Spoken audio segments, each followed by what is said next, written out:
Drama की starting हमारी female lead jenny के साथ होती है, जो कि अपनी मॉम के कहने पर यहाँ ब्लाइंड डेट के लिए आई हुई थी।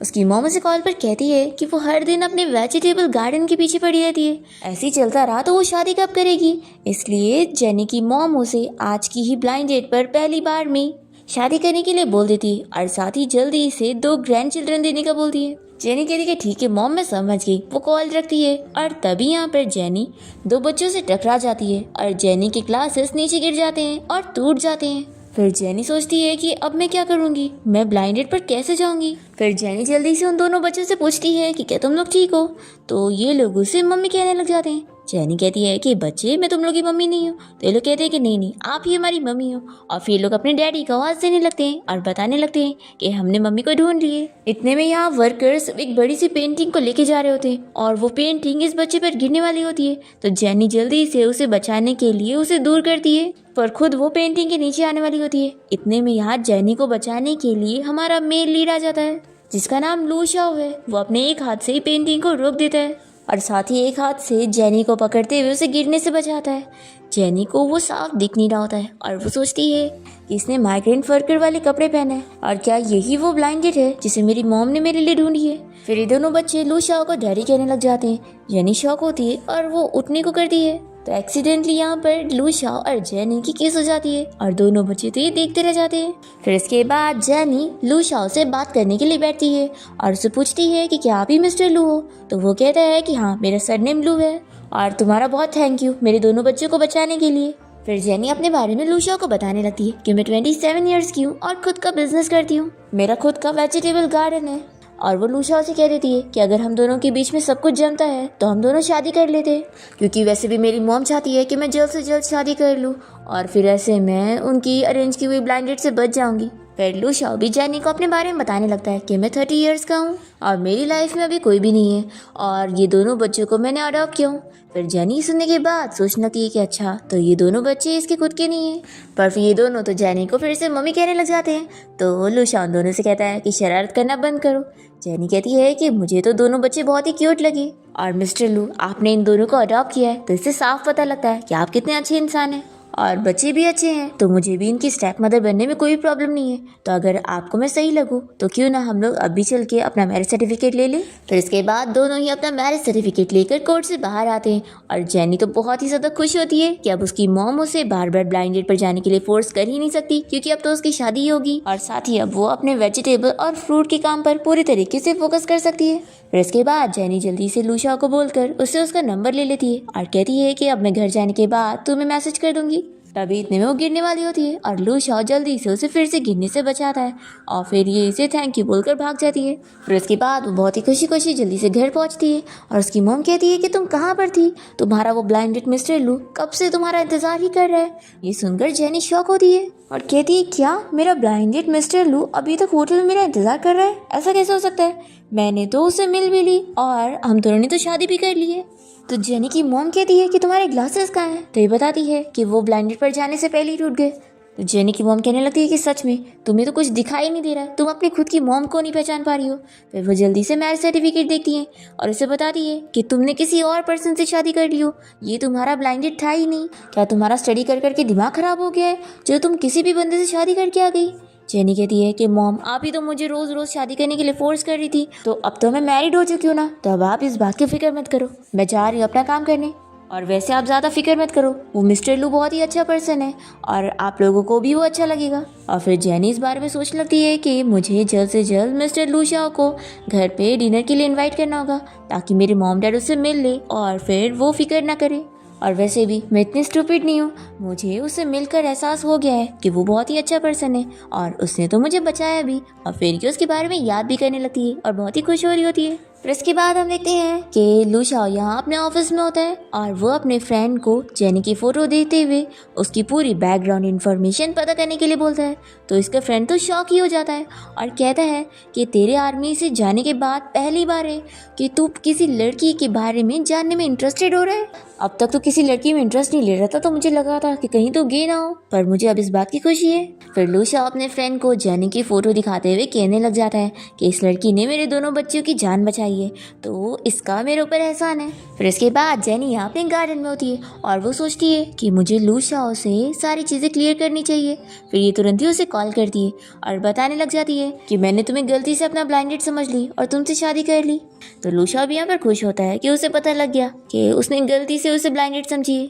फिर ये सोचता है कि शायद अब वो उसे डिवोर्स की बात करने वाली है, पर तभी जेनी उसे कहती है कि शायद हम दोनों का मिलना किस्मत में था, तो अगर तुम मुझे डिसलाइक ना करते हो तो मैं तुम्हें डिवोर्स नहीं देने वाली हूँ। तो लू शाओ तो कह देता है कि मैं तो तुम्हें कोई डिसलाइक नहीं करता हूँ। ये सुनकर जेनी खुश होती है और कहती है कि ठीक है, फिर मेरे मॉम डैड तुमसे मिलना चाहते हैं तो तुम फ्री टाइम देखकर अपने बच्चों के साथ मेरे घर पे आ जाओ। तो लू शाओ हाँ कहता है और फिर जेनी उसे बाय बोलकर कॉल कट करती है। और फिर लू शाओ का फ्रेंड उसे जेनी की इन्फॉर्मेशन लाकर दे देता है और कहता है कि वैसे क्या तू सच में उसे अपनी आइडेंटिटी के बारे में बताने नहीं वाला है कि तू मिलिट्री में था और अब तू बिजनेस कर रहा है। देख, मैं पहले कह देता हूँ कि अगर तू झूठ बोलेगा ना तो फिर बाद में तेरे को सच बताना पड़ेगा, तो ये चीज़ बहुत ही प्रॉब्लम कर जाएगी। तो लू शाओ कह देता है कि मेरी आइडेंटिटी को छुपाने के पीछे कुछ रीजंस है। तो इसका फ्रेंड कहता है कि क्या रीजन है, क्या वो दोनों बच्चे या फिर उनकी मॉम। तो लू शाओ इस बारे में बात करने से मना कर देता है। फिर इसका फ्रेंड गुस्सा होकर चला जाता है और लू शाओ जेनी की इन्फॉर्मेशन देखते हुए सोचता है कि वो बहुत ही सिंपल लड़की है। ये सोचता है कि मैं उसका बहुत ही अच्छे से ख्याल रखूंगा। फिर इसके बाद जेनी यहाँ अपने वेजिटेबल्स निकाल रही होती है और उसकी मॉम उसकी तारीफ कर रही होती है कि मेरी बेटी तो स्टडी में भी इतनी अच्छी है और इतनी अच्छी वेजिटेबल्स ग्रो करने में भी। जेनी कहती है कि वैसे मॉम आपका सन इन लॉ भी बहुत ही अच्छा है और वो कुछ देर में अपने बच्चों के साथ यहाँ घर पहुँचते ही होगा। तो जेनी की मॉम उसे बताने लगती है कि तुम्हारे डैड ने तुम्हारे उस हस्बैंड के बारे में पता करे, वो तो कोई कंस्ट्रक्शन साइट में काम नहीं करता है, तो ज़रूर उसने तुम्हें चीट किया है।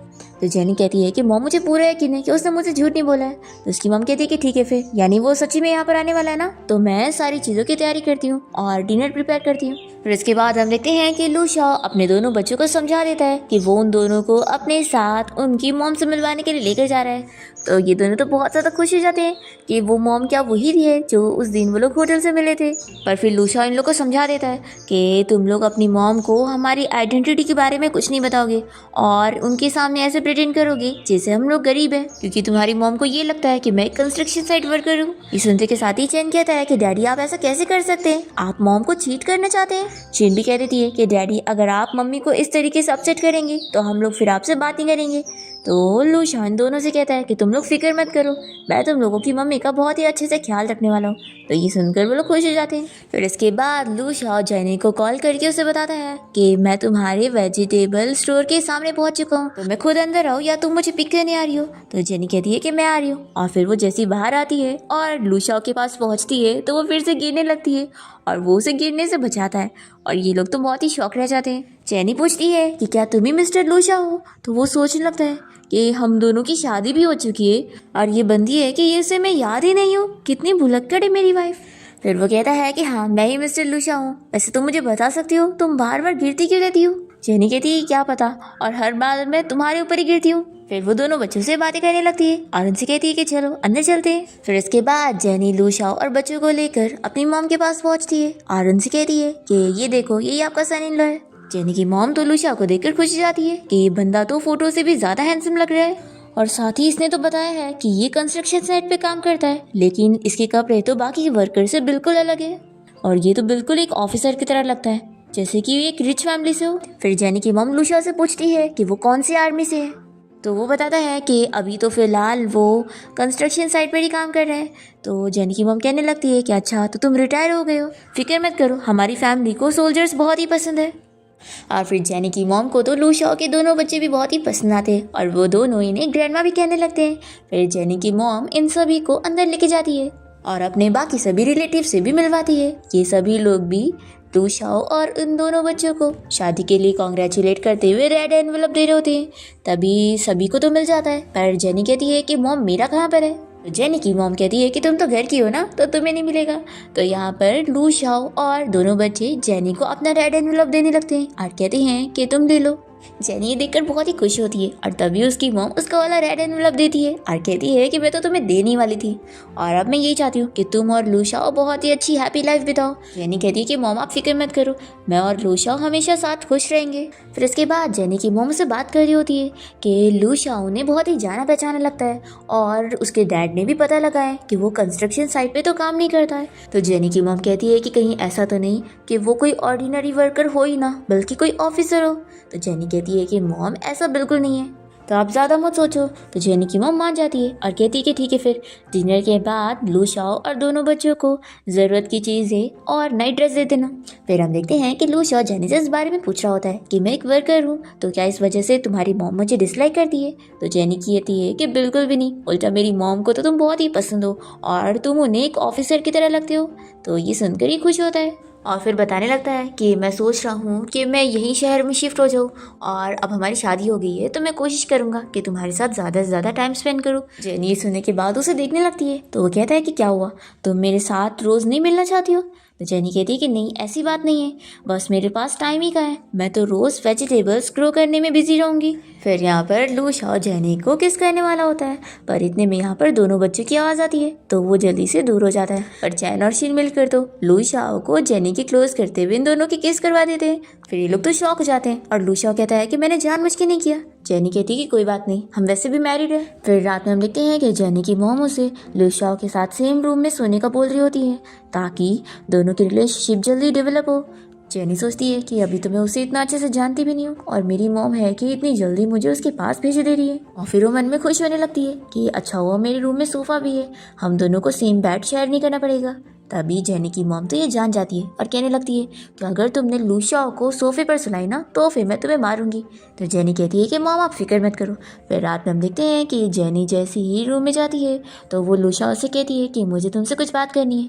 ये कहता है कि मैं जानता हूँ, देखो तुम फिक्र मत करो, जब तक हम दोनों के बीच का रिलेशन और अच्छा नहीं हो जाता तब तक मैं तुम्हारे साथ डिस्टेंस मेंटेन करूंगा। तो ये सुनकर वो उसे थैंक यू बोलती है और फिर लूशाओ कहता है कि मैं जाकर सोफे पे लेट जाता हूँ। तो जेनी कहती कि नहीं इसकी ज़रूरत नहीं है, वैसे भी हमारे रूम में बच्चे हैं। फिर दोनों यहाँ पर एक दूसरे को देखते हुए ऐसे सो जाते हैं। और फिर नेक्स्ट डे हम देखते हैं कि लूशाओ को उसकी ग्रैंडमा की कॉल आती है और वो उसे बताने लगती है कि तुम्हारे डैड ने तुम्हारे लिए एक ब्लाइंड डेट अरेंज करे तो आज ही होम टाउन आकर उससे मिल लो। तो लूशाओ कह देता है कि ग्रैंडमा आप इस ब्लाइंड डेट को कैंसिल करवा दो क्योंकि अब मैंने शादी कर लिया हूँ। तो ग्रैंडमा तो ये सुनकर शॉक हो जाती है और फिर लूशाओ पर्सनली अपनी ग्रैंडमा से मिलने जाता है और उन्हें अपनी पूरी स्टोरी सुना देता है कि कैसे जेनी ने उसे गलती से अपना ब्लाइंड डेट समझ ली थी और इससे उसे लव एट फर्स्ट साइट हो गया था, तो इसने तुरंत ही उससे शादी कर लिया। ग्रैंडमा तो ये सुनकर बहुत ही खुशी जाती है कि तुम्हें प्यार हो गया है तो कितनी अच्छी बात है। तभी लूशाओ के डैड कहने लगते हैं कि मॉम आखिर इसमें क्या अच्छी बात है, इसने एक ऐसी लड़की ढूंढा है जो कि गाँव की है और अभी जैसे कि इसने बताया उन लोगों के पास तो कुछ भी नहीं है, आखिर वो लड़की हमारे फैमिली के लायक कैसे होगी और हमारे लूशाओ के लायक कैसे होगी।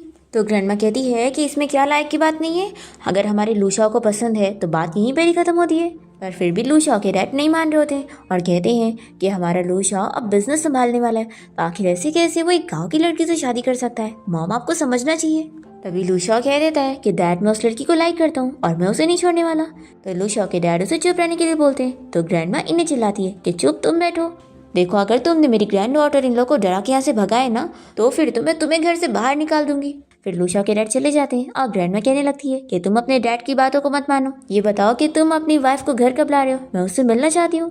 तो ये कहता है कि ग्रैंडमा जब वो फ्री रहेगी तो मैं उसे लेकर आऊँगा। फिर लूशियन अपनी ग्रैंडमा को बता देता है कि वैसे उसकी नज़र में मैं बस एक कंस्ट्रक्शन साइट वर्कर हूँ, तो ग्रैंडमा अगर मैं उसे लेकर आऊँगा तो आपको उसे मेरी आइडेंटिटी के बारे में पता लगने नहीं देना होगा। तो ग्रैंडमा मान जाती है कि ठीक है मैं उसके सामने एक्टिंग कर लूँगी, लेकिन देखो मैं तुम्हें समझा दूँ कि तुमने जो भी रीज़न से उसे झूठ बोले हो कि ज़्यादा देर तक कंटिन्यू मत रखना, नहीं तो फिर तुम दोनों के बीच की रिलेशन ख़राब हो सकती है। लूशाओ कहता है कि ठीक है ग्रैंडमा मैं समझ गया। फिर वो जब यहाँ से जाने लगता है तो उसे यहाँ पर एक लड़की मिलती है जो कि कोई और नहीं उसके डैड की अरेंज की हुई ब्लाइंड डेट होती है जो कि उनकी फ्रेंड है, इसलिए अब्रॉड से आने के बाद उन्होंने उसे यहाँ पे रुकने दिया होता है। जिया यहाँ पर लूशाओ को बता देती है कि वो अब्रॉड से स्पेशली उसे शादी करने के लिए आई है, तो ये इसे साफ मना कर देता है कि मैं तुम्हारे साथ कोई शादी नहीं करने वाला हूँ, इसलिए अपना टाइम मेरे ऊपर मत वेस्ट करो। तो ये कहती है कि आखिर क्यों, देखो मेरे से शादी करने में तुम्हारी फैमिली को कितना फ़ायदा होने वाला है और मेरे डैड ने तुम्हारे डैड से डिस्कस कर चुके हैं और फिक्र मत करो, मुझे तुम्हारे दोनों बच्चे पसंद है, मैं उनका ख्याल रखूंगी। तो ये कहता है कि देखो मेरी ऑलरेडी शादी हो चुकी है इसलिए मेरे बच्चों के नाम पर एक्सक्यूज़ ढूंढना बंद करो और अच्छा रहेगा कि तुम उनसे दूर ही रहना। और हाँ, दोबारा अगर तुमने मेरी लाइफ में इंटरफेयर करी ना तो फिर मैं तुम्हें वापस से अब्रॉड भेज दूंगा।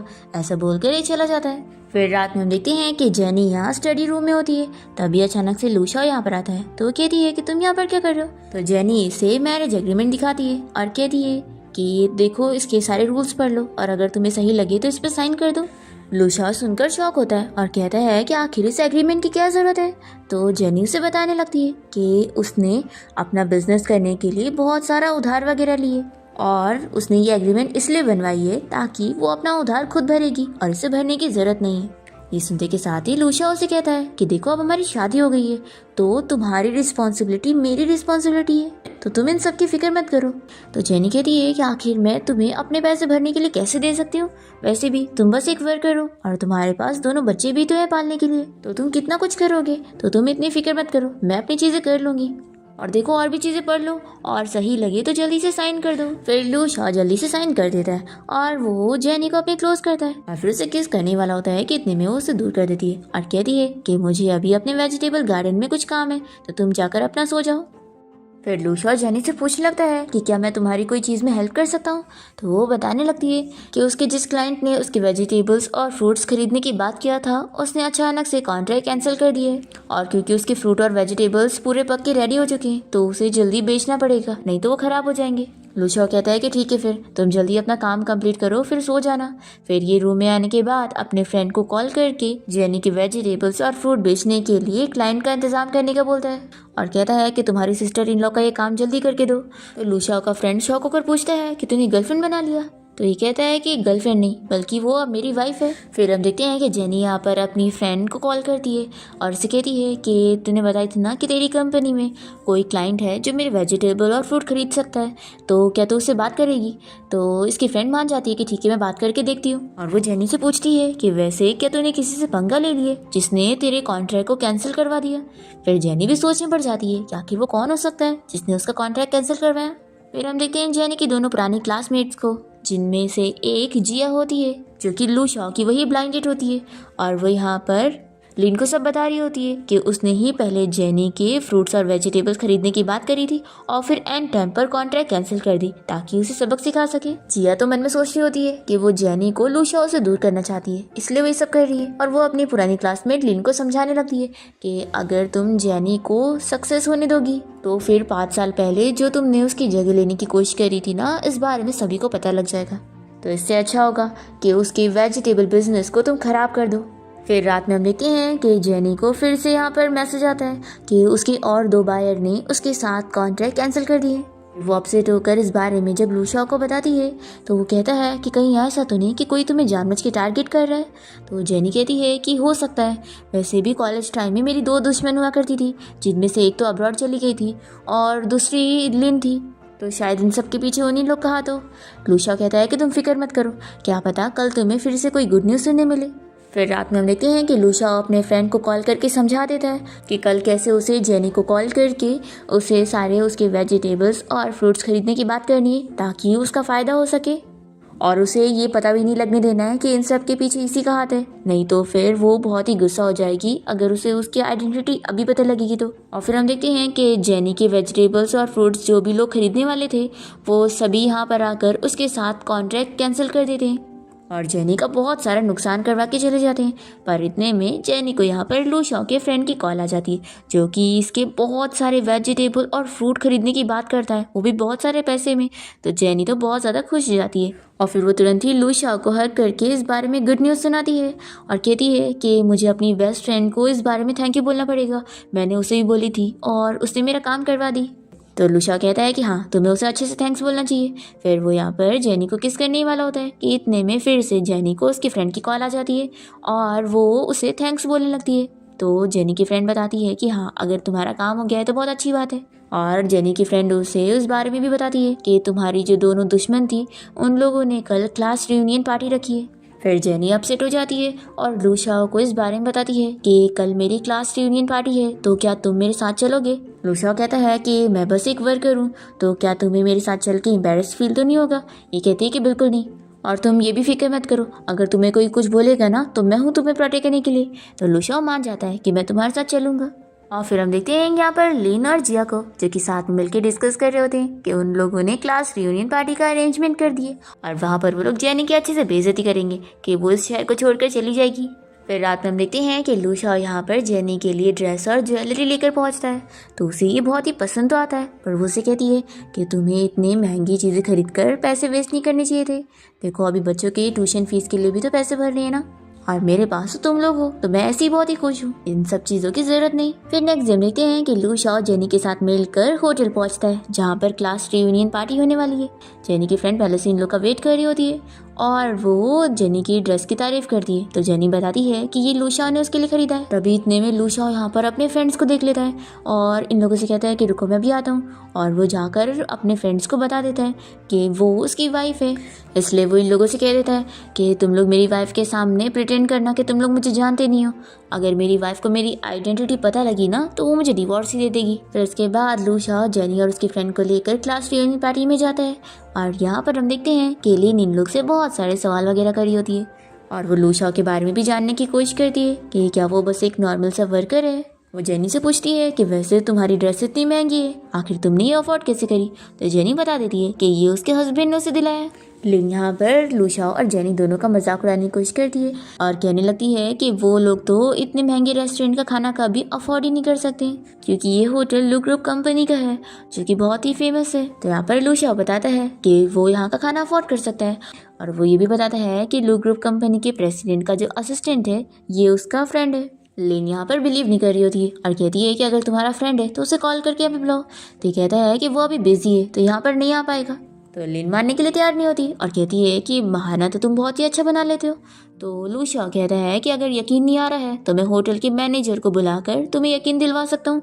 फिर ये कॉल लगाने जा रहा होता है तो जेनी सभी से कहने लगती है कि मुझे वॉशरूम जाना है, और वो लुशाओ को भी साथ चलने के लिए बोलती है। और फिर वो यहाँ पर आकर लुशाओ को समझाने लगती है कि तुम्हें मेरी हेल्प करने के लिए उन सभी के सामने वो झूठ बोलने की ज़रूरत नहीं थी। मैं जानती हूँ कि तुम मेरी इमेज बनाना चाहते थे। तो लुशाओ बताता है कि वो सच में मेरा फ्रेंड है, हम दोनों आर्मी में साथ में थे। तो ये कहती है कि अगर ऐसी बात है तो वो जब मेरे साथ कॉन्ट्रैक्ट साइन करने आया था तो तुम मुझसे मिलने क्यों नहीं गए। लुशाओ कहता है कि मैं नहीं चाहता था कि तुम मेरे बारे में ऐसा सोचो कि मैं तुम्हारी हेल्प करने के लिए ये सारे तरीके यूज़ कर रहा हूँ। फिर जेनी मान जाती है और फिर ये दोनों जैसे ही यहाँ पर वापस आते हैं तो लिन और बाकी क्लासमेट मिलकर इन लोग का मजाक उड़ाने लगते हैं कि अभी तक होटल मैनेजर यहाँ पर आया नहीं। और फिर इतने में वो होटल मैनेजर तो यहाँ पर आ जाता है और वो यहाँ पर लुशाओ से बहुत ही अच्छे से बात करने लगता है कि मेरा फ्रेंड यहाँ पर आया है और मुझे बताया भी नहीं, तुम्हें जो चीज़ चाहिए मुझे बता देना। फिर यहाँ पर लिन तो शॉक हो जाती है और पूछती है कि क्या तुम सच में मैनेजर हो। फिर जेन भी शॉक होती है कि सच में ये लुशाओ का फ्रेंड है। फिर क्लास रियूनियन पार्टी के बाद जब ये लोग बाहर आते हैं तो जेनी से पूछने लगती है कि आखिर तुमने उस होटल मैनेजर को बुलाया कैसे। तो लुशाओ से सच बताने लग जाता है कि एक्चुअली में वो लू ग्रुप कंपनी का सीईओ है। पर जेनी इस बात पर यकीन नहीं करती है और कहने लगती है कि देखो ऐसा मजाक मत करो। फिर लुशाओ मन में सोचने लग जाता है कि अब जब वो उसे सच बताएगा तो वो उसे कितना झूठा समझेगी और बहुत ही डिसलाइक करेगी।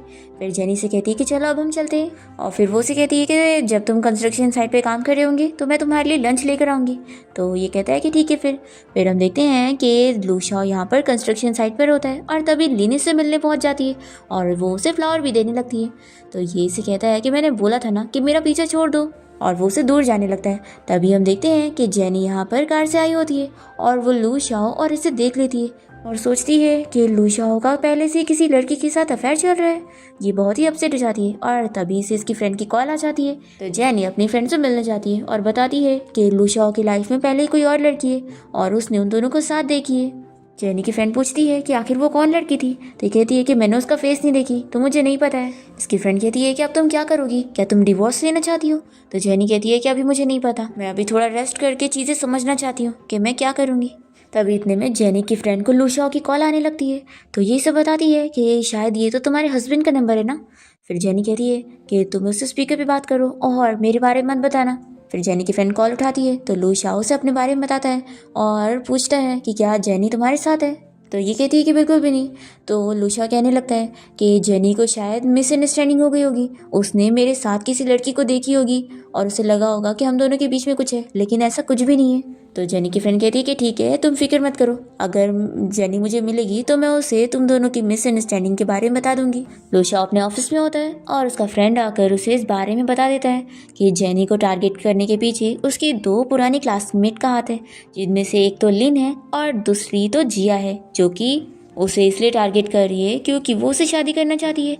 लूशा को बहुत गुस्सा आती है और वो कह देता है कि वो जिया की कंपनी के साथ अब सारे कॉन्ट्रैक्ट कैंसिल करवा देगा, क्योंकि उसने उसकी वाइफ की फाइनेंशियल रिसोर्सेज को ख़राब करने की कोशिश की है ना, इसलिए। फिर इसके बाद लूशा अपने घर पहुंचता है और वो अपने डैड से इस बारे में आर्ग्यूमेंट करने लगता है कि आखिर वो उसे और जेनी को क्यों अलग करना चाहते हैं, जबकि वो जेनी को इतना लाइक करता है। लूशा के डैड उसे फिर से समझाने लगते हैं कि जेनी उसके लायक की नहीं है। तभी यहाँ पे ग्रैंड माँ लूशा को सपोर्ट करती है और कहती है कि तुम बस उस लड़की को घर लेकर आओ, अगर वो अच्छी लड़की हुई ना तो मैं ज़रूर तुम्हें सपोर्ट करने वाली हूँ और तुम्हारे डैड भी इस बारे में कुछ नहीं कर सकते। फिर घर आने के बाद लूशा इस बारे में जेनी को एक्सप्लेन करता है कि उसने उसे जिस लड़की के साथ देखी थी ना, उसके साथ उसका कोई रिलेशन नहीं है और वो बस उसके डैड ने उसके साथ उसकी ब्लाइंड डेट अरेंज करे थे, तब भी से उसके पीछे पड़ गई है। जेनी कहती है कि क्या ये सच है, तो वो कहता है कि हाँ, और तुम फिक्र मत करो, मैं किसी भी लड़की को अपने पास आने नहीं दूंगा। फिर यहाँ पर दोनों बच्चे जेनी से कहने लग जाते हैं कि उनको नींद आ रही है।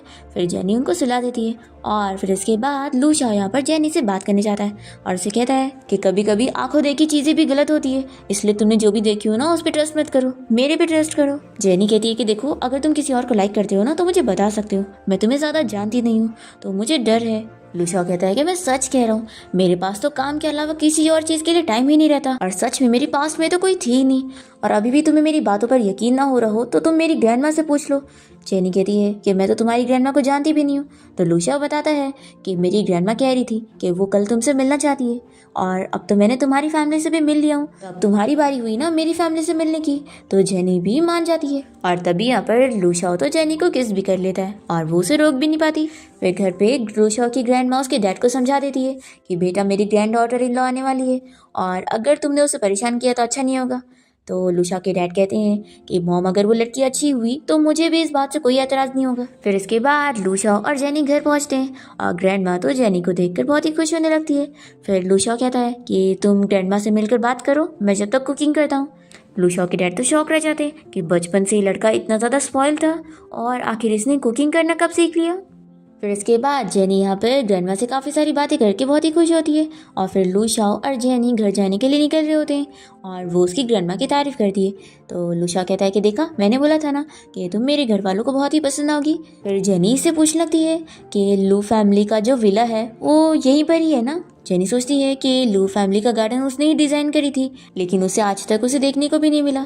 लूशा कहता है कि मैं लू फैमिली के बटलर को जानता हूँ, तो अगर तुम चाहो तो मैं तुम्हें वहाँ पर दिखाने के लिए लेके चल सकता हूँ। जेनी खुश हो जाती है। तो लूशा कहता है कि लेकिन तुम्हें मुझे इसके लिए किस करना पड़ेगा, तो ये मान जाती है। फिर लूशा जेनी को बताता है कि उसने बटलर से कॉल पे बात कर ली है और वो कल ही सुबह जा सकती है विला। जेनी कहती है कि क्या तुम नहीं जाओगे, तो लूशा कोई काम का बहाना कर लेता है और मन में सोचता है कि अगर वो वहाँ पर जाएगा तो जेनी इसकी आइडेंटिटी जान जाएगी। तभी यहाँ पर जेनी से इस बारे में बात करने लगती है कि इसका भी सरनेम लू है और जो रिचेस्ट फैमिली है उन लोग का भी, तो क्या कहीं उन दोनों का कोई कनेक्शन तो नहीं। फिर से यहाँ पर लू उसे बताने की कोशिश करता है कि अगर वो सच में लू फैमिली का हुआ तो क्या वो यकीन करेगी। जेनी कहती है कि वैसे तो ऐसे काफ़ी सारे कोइंसिडेंस हुए थे कि मुझे भी शक हुआ था कि तुम वही हो, लेकिन ऐसा कहाँ हो सकता है। तो लूशा कहता है कि अज्यूम करके देखो कि मैंने तुम्हें झूठ बोला हूँ और मैं सच में लू फैमिली का ही CEO हूँ, तो बताओ, तो क्या तुम मुझसे डिवोर्स ले लोगी। जेनी कहती है कि बिल्कुल भी नहीं, मुझे आखिर इस बात से इतना क्यों फर्क पड़ेगा, मैं तो तुम्हें लाइक करती हूँ ना, और तुम चाहे कोई भी हो। हाँ, बस अगर तुम मुझे चीट करोगे ना तो फिर तो मैं तुम्हें माफ़ नहीं करूँगी। और अब देखो, अब तुम ड्रीम से बाहर आ जाओ, क्योंकि हमारे और लू फैमिली में बहुत ही डिफरेंस है, तो तुम्हें ये सब सोचने की जरूरत नहीं। ऐसा बोलकर जेनी जल्दी से सोने लग जाती है और फिर लूशा बहुत ही डरा हुआ होता है और वो जेनी से कहने लगता है कि मैं तुम्हें एक सच बताना चाहता हूँ कि असल में मैं ही लू ग्रुप कंपनी का CEO हूँ। पर फिर देखता है कि जेनी तो सो गई है, तो ये उसे कहता है कि देखो, इसमें तुम्हारी गलती है, मैंने तो अपनी आइडेंटिटी भी तुम्हें बता दिया, तो अब तुम मुझे बाद में ब्लेम मत करना कि मैंने तुमसे सच छिपाया था। फिर हम देखते हैं कि लू फैमिली का बटलर यहाँ पर जेनी को गार्डन दिखा देता है और जेनी बहुत ही खुश होती है कि मैंने इसे कितना अच्छा डिज़ाइन करी हूँ। तभी इतने में यहाँ पर जिया आई होती है और वो जेनी को देखकर बहुत ही चिढ़ने लगती है कि तुम यहाँ पर क्या कर रही हो। जेनी कहती है कि मैं क्यों नहीं आ सकती, ये तुम्हारा घर थोड़ी ना है। तो जिया बताने लगती है कि मैं जल्द ही इस फैमिली की डॉटर इन लॉ बन जाऊंगी, फिर ये घर तो मेरा ही होगा ना। तो जेनी भी इसे कहती है कि सच में अगर लू फैमिली के सीईओ ने तुमसे शादी किया तो वो कितना अनलकी होगा। जिया कहती है कि मुझे जेलस मत हो, मैंने तुम्हारे हस्बैंड के बारे में सुनी थी कि वो बस एक नॉर्मल सा वर्कर है, और हाँ मैंने तो सुनी हो तुम्हारे ऊपर इतने सारे कर्जे हैं, तो क्या तुम्हारा वो गरीब हस्बैंड पे कर पाएगा। जेनी कहती है कि अपना कर्जा मैं खुद भर लूंगी, मेरे हस्बैंड को पे करने की जरूरत नहीं। ऐसा बोलकर ही जा रही होती है। तो जिया जल्दी से रोकती है और कहती है कि मैं जानती हूँ कि तुम्हारे पास बिल्कुल भी पैसे नहीं होंगे और तुम्हारी लाइफ अच्छी नहीं चल रही है, तो ये लो मेरी तरफ से पैसे रख लो और अपना सारा कर्जा भर लो। जेनी इसका कार्ड फेंक देती है और कहती है कि अच्छी बनने की एक्टिंग करना बंद करो। तुम्हें क्या लगता है कि तुम ये सब नाटक करके पुरानी जो भी चीजें करी हो वो मुझे भुला दोगी? बिल्कुल भी नहीं। तुमने मेरी डिजाइन चोरी करी थी और उल्टा मेरे ऊपर झूठा इल्जाम लगाकर मुझे ही बदनाम करी थी। जिया कहती है कि तुम मेरा कुछ नहीं बिगाड़ सकती क्योंकि तुम्हारे पास कोई एविडेंस नहीं है और कोई भी तुम्हारी बात पर बिलीव करेगा ही नहीं। और हाँ मैं तुम्हारे ऊपर यहाँ टाइम की वेस्ट कर रही हूँ। फिर ये यहाँ पर बटलर को बुलाने लगती है कि सिक्योरिटी गार्ड को बोलकर इस लड़की को यहाँ से बाहर निकलवाओ।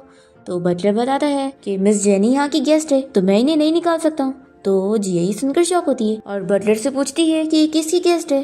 तो बटलर बताता है कि ओल्ड मैडम की। जिया जेनी से पूछने लगती है कि तुम आखिर लू फैमिली की ओल्ड मैडम को कैसे जानती हो। जेनी से नहीं बताती और यहाँ से चली जाती है। फिर हम देखते हैं कि जिया यहाँ पर लू शाओ की ग्रैंडमा से बात करने जाती है क्योंकि वैसे भी वो उन्हें बचपन से ही जानती है। वो उनसे पूछने लगती है कि आप जेनी को कैसे जानती हो, आपको पता भी है उसने मेरा डिजाइन चोरी करी थी और कॉलेज में मेरा नाम खराब करने की कोशिश करी थी, पर फिर सभी को पता लग गया था और उसे कॉलेज से निकाल दिया गया था। फिर हम देखते हैं कि जेनी को यहाँ अपसेट देखकर लूशा उसे पूछता है कि तुम्हें क्या हुआ है। तो ये कहती है कि कोई नहीं, आज बस किसी पुरानी क्लासमेट से मिली थी इसलिए मूड अच्छा नहीं है। लूशा इसे कहता है कि देखो हम लोग हस्बैंड और वाइफ हैं तो तुम्हें मुझे सारा सच बताना चाहिए कि तुम्हें क्या चीज़ परेशान करी है। तो जेनी से बताती है कि ये कॉलेज टाइम की बात है कि उसकी पुरानी क्लासमेट जिया जो थी उसने उसकी डिज़ाइन चोरी कर ली थी और आने वाले कंपटीशन में जेनी को वो डिज़ाइन सबमिट करने थे, पर इस बात से उसके टीचर काफ़ी नाराज़ हो गए थे जो कि कोई और नहीं जिया के डैड थे। जिया शेन को बताती है कि मैंने कोई एविडेंस नहीं ढूंढ पाई और अपने आप को प्रूव ही नहीं कर पाई कि मैंने कोई डिज़ाइन नहीं चोरी करी और फिर मुझे कॉलेज से ड्रॉप आउट होना पड़ा। और जेनी ने फिर मेरे खिलाफ पोस्ट भी कर दी और फिर पब्लिक ने भी मेरे खिलाफ बहुत बुराई करी। और फिर वो लूशा से पूछती है कि क्या तुम्हें मुझ पर बिलीव है कि मैंने कोई डिज़ाइन चोरी नहीं करी। तो ये कहता है कि हाँ मुझे तुम पर यकीन है। फिर नेक्स्ट डे लूशा अपने फ्रेंड को चिल्लाता है कि तुमने जेनी के बारे में ये सब इन्वेस्टिगेट करो कि इतनी मेन चीज़ तो रह ही गई कि उसके ऊपर डिज़ाइन चोरी का इल्ज़ाम लगा था, तुमने मुझे इस बारे में पता करके बताया नहीं। तो इसका फ्रेंड कहता है कि मैं कैरी कर सकता हूँ, किसी ने जानबूझ के सारी इन्फॉर्मेशन निकाल दिया था क्योंकि ये 5 साल पहले की बात है। फिर लू शाओ जेनी की सारी डिज़ाइन देखते हुए कहने लगता है कि मुझे तो पता ही नहीं था कि मेरी वाइफ इतनी अच्छी डिज़ाइनर भी है। फिर दूसरी तरफ हम देखते हैं कि लिन की कंपनी को प्रॉब्लम पहुंचती है तो वो जिया को हेल्प करने के लिए बोलती है, पर जिया सोचती है कि अब तो ये मेरी कोई काम की नहीं रही और वो उसे साफ मना कर देती है कि वो उसकी कोई हेल्प नहीं कर पाएगी। तो लिन चिल्लाने लगती है कि मैंने तुम्हारे कहने पर इतना काम करी और अब तुम मुझे धोखा दे रही हो। देखो तुम भूलो मत कि मेरे पास तुम्हारे खिलाफ एविडेंस है कि तुमने ही जिया की डिज़ाइन चोरी करी थी और उसके ऊपर झूठा इल्ज़ाम लगाई थी। तो जिया मान जाती है कि ठीक है तुम फिक्र मत करो, मैं तुम्हारी कोई हेल्प करती हूँ। फिर इसके बाद हम देखते हैं कि जेनी को उसकी फ्रेंड की कॉल आती है और वो उसे बताती है कि उसे अपनी कंपनी की तरफ से एक पार्टी में जाना है, तो वो चाहती है कि वो भी उसके साथ चले। तो जेनी इसके लिए मान जाती है क्योंकि पिछली बार उसने भी उसकी हेल्प की थी। फिर इसके बाद जब ये लोग यहाँ पार्टी में पहुँचते हैं तो जेनी को यहाँ पर जिया के डैड भी मिल जाते हैं जो कि उसके टीचर थे और उन्होंने भी जिया के लिए उसके ऊपर डिज़ाइन की चोरी का इल्ज़ाम लगा दिए थे जबकि उनकी बेटी ने डिज़ाइन चोरी करी थी। अब जेनी यहाँ पर अपने इस टीचर को टॉन्ट मारने लगती है तो वो भी यहाँ पर इसे देखकर खुश नहीं होते। तभी यहाँ पर जिया भी आ जाती है और वो जेनी से आर्ग्यूमेंट करने लगती है। तो जिया के डैड इस चीज़ को रुकवाते हैं और वो जिया को यहाँ से लेकर जाते हैं और फिर वो घर आने के बाद जिया को समझाते हैं कि अगर वो लोगों के सामने ऐसे आर्ग्यूमेंट करेगी तो सभी को उस पर शक हो जाएगा और पता लग जाएगा कि डिज़ाइन उसने ही चोरी करी थी और उसने जेनी के ऊपर झूठा इल्ज़ाम लगाई है। जिया कहती है कि डैड मुझे गलती हो गई, आप मुझे माफ़ कर दो। वैसे आप ये बताओ कि लास्ट टाइम वो लू फैमिली के भी घर पहुँच गई थी और अब यहाँ पार्टी में पहुँच गई तो कहीं वो पुरानी चीज़ें सभी को बता तो नहीं देगी। तो इसके डैड कहते हैं कि अब तुम्हें डर लग रहा है, मैंने तुम्हें पहले ही बोला था कि सारी हरकतें मत करो नहीं तो बाद में तुम नुकसान में पड़ोगी। तो ये कहती है कि डैड मैं आपकी सगी बेटी हूँ ना, प्लीज़ मेरी हेल्प कर दो। इसके डैड कहते हैं कि फिक्र मत करो, मैंने सारे क्लूज को पहले डिस्ट्रॉय कर चुका हूँ तो तुम बस बार बार इस चीज़ को मेंशन मत किया करो, फिर तुम कभी नहीं फंसोगी। तो ये खुश हो जाती है। और फिर वो अपने डैड से कहती है कि वैसे इन सब की जो विटनेस थी हमें उसे थोड़ा पैसा खिलाकर उसका मुंह बंद करवा देना चाहिए ना। तो इसके डैड कहते हैं कि मैंने बोला ना तुम इन सब चीज़ों में मत पड़ो। फिर जिया अपने डैड को उसकी और लू शाओ की शादी के बारे में जल्दी से बात करने के लिए बोलती है। और फिर हम देखते हैं कि जिया अपने एक पुराने क्लासमेट से मिलने जाती है और उसे जेनी को सबक सिखाने के लिए बोलती है। तो हम देखते हैं कि क्लासमेट तो यहाँ जेनी के पास पहुंच जाता है कुछ गुंडे को लेकर उसे परेशान करने के लिए। पर फिर इतने में यहाँ पर जिया को प्रोटेक्ट करने के लिए लू शाओ पहुंच जाता है और वो इन गुंडों से फाइट करता है। फिर इस सभी यहाँ से डर के भाग जाते हैं और जेनी लू शाओ से पूछने लगती है कि तुम फाइटिंग में इतने अच्छे कैसे हो। तो लू शाओ कहता है कि तुम इन सब की फिक्र मत करो, अगली बार तुम कभी खतरे में पड़ो ना तो सबसे पहले तुम मुझे ही बताना। तो जेनी मान जाती है और फिर लू शाओ से किस करता है। और फिर इसके बाद लू शाओ अपने ऑफिस में होता है और अपने फ्रेंड को इस बारे में बताने लगता है कि आज जेनी को अटैक करने के लिए कुछ गुंडे आए थे और उन सब के पीछे जिया का हाथ था। और वो ये सब करने की हिम्मत इसलिए कर रही है क्योंकि उसे लग रहा है जेनी के पीछे उसे सपोर्ट करने के लिए कोई भी नहीं है। फिर इसके बाद हम देखते हैं कि जेनी का क्लासमेट जो कि उसे परेशान करने गया था उसके डैड यहाँ पर उसे चिल्लाते हैं कि वो जाकर जेनी से माफ़ी मांगे क्योंकि आखिर उसने उसे क्यों पंगा ले लिया। फिर ये तुरंत ही यहाँ पर जेनी से माफ़ी मांगने आता है तो जेनी भी इसे माफ़ कर देती है और कहती है कि बस अगली बार ऐसा मत करना। फिर इसके बाद ये बार में आकर जिया को इस बारे में बताता है तो कहती है कि तुम सच में उसे छोड़ रहे हो। तो कहता है कि बिल्कुल नहीं, मैं उसे आगे चल के सबक सिखाऊंगा। तो कहती है कि तुम आगे का वेट क्यों कर रहे हो और अभी उसे बदला क्यों नहीं ले रहे। तो ये बताता है कि उसके डैड ने उसे कहा है कि जेनी को सपोर्ट करने के लिए लू फैमिली के असिस्टेंट का हाथ है। तो ये सुनने के बाद जिया को बहुत ही गुस्सा आती है कि आखिर क्या उसके असिस्टेंट के साथ उसका अफेयर चल रहा है। फिर ये तुरंत ही एक फेक फोटो बनाने के लिए बोलती है और उसे ऑनलाइन अपलोड करने के लिए बोलती है। फिर जेनी की फ्रेंड उसे कॉल करके बताती है कि किसी ने उसकी फेक फोटो लीक कर दी है और सभी लोग अब उसके बारे में रूमर फैला रहे हैं। जेनी कहती है कि ऐसा कैसे हो सकता है, मेरा असिस्टेंट के साथ अफेयर कैसे होगा, मैं तो उसे एक ही बार ही मिली हूँ वो भी कॉन्ट्रैक्ट के लिए और मुझे तो याद भी नहीं कि वो कैसा दिखता है।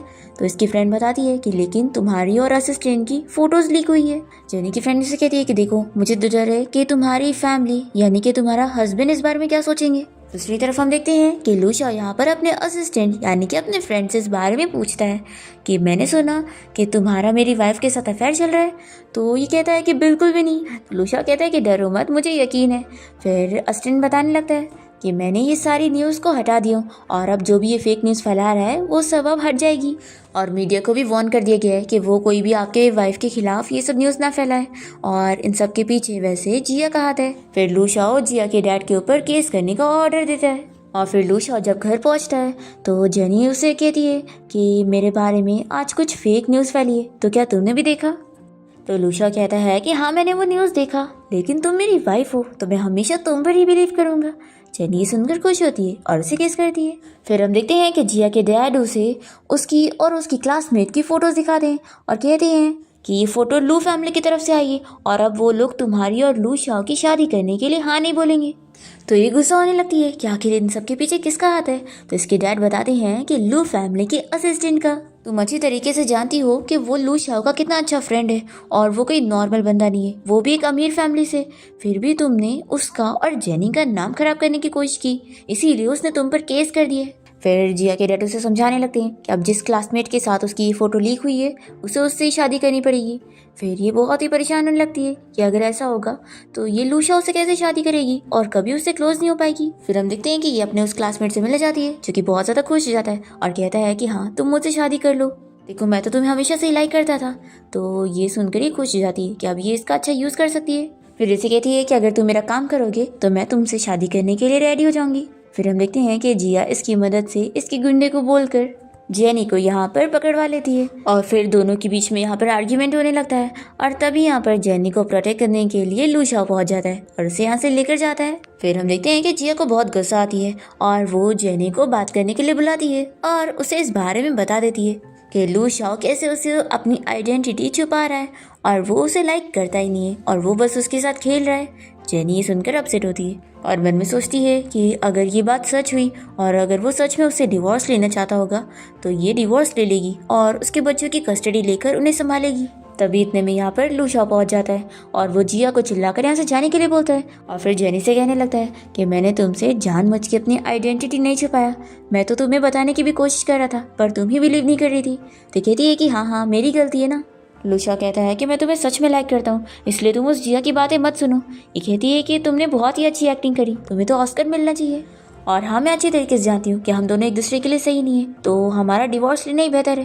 तो ये कहता है कि ऐसा नहीं है, मैं तुम्हें बहुत ज़्यादा लाइक करता हूँ और हम दोनों एक दूसरे के लिए बहुत ही अच्छे मैच है। जेनी कहती है कि मुझे अभी तुम्हारी कोई बात नहीं सुननी है और मुझे अकेला रहना है। ये बोलकर वो चली जाती है और फिर लू शाओ अपनी ग्रैंडमा से बात करने आता है, जो कि उसे समझाती है कि उसे जेनी को चेज करना चाहिए और उसे मनाना चाहिए, तभी तो वो मानेगी ना।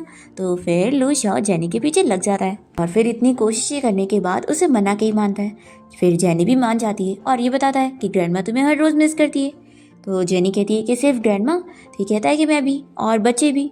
फिर लू शाओ जेनी का नेम भी क्लियर करने में उसकी हेल्प करता है और लिन भी एविडेंस देने के लिए तैयार हो जाती है कि जेनी ने कोई चीटिंग नहीं करी थी और उल्टा जिया ने उसके ऊपर झूठा डिजाइन चोरी का इल्जाम लगाई। और फिर हम देखते हैं कि फाइनली जेनी और लू शाओ की ग्रैंड वेडिंग होने जा रही होती है और तभी यहाँ पर जेनी की फ्रेंड आकर उन लोगों से बताती है कि स्टेज पर सभी लोग उन लोग का इंतजार कर रहे हैं। फिर चैन और शीन इन दोनों का हाथ पकड़ लेते हैं इन दोनों को स्टेज पर ले जाने के लिए और इसी के साथ इस ड्रामा की हैप्पी एंडिंग हो जाती है।